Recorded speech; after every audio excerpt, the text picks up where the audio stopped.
ಸತ್ಯವೇದ ಗ್ರಂಥದಲ್ಲಿ ಹೀಗೆ ಬರೆಯಲ್ಪಟ್ಟಿದೆ. ನೀವು ಬೇಕಾದ್ರೆ ಒಂದು ಸಾರಿ ಸತ್ಯವೇದದಲ್ಲಿ ತೆಗೆದು ನೋಡಿ. ಪ್ರಥಮ ಪಾಠಶಾಲೆ ಎಲ್ಲಿದೆ? ಪ್ರಥಮ ಪಾಠಶಾಲೆ ಎಲ್ಲಿದೆ ಪ್ರೇರೆ?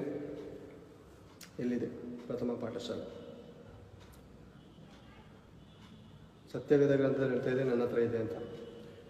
ನೀವು, ನಾವು, ನಮ್ಮ ಮಕ್ಕಳು, ನಿಮ್ಮ ಮಕ್ಕಳು ಎಲ್ಲಿ ಪ್ರಥಮ ಪಾಠವನ್ನು ಹುಡುಕುತ್ತಿದ್ದೇವೆ, ಎಲ್ಲಿ ಅವರನ್ನು ಹುಡುಕಿಸುತ್ತಿದ್ದೇವೆ ಅಂತ ಒಂದು ಚೂರು ಆಲೋಚನೆ ಮಾಡೋಣ. ಹಾಗೆ ನೋಡಿಕೊಂಡು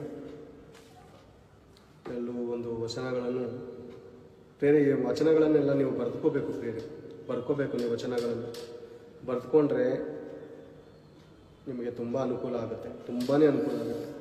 ವಚನಗಳನ್ನು ಬರೆದುಕೊಳ್ಳಿ.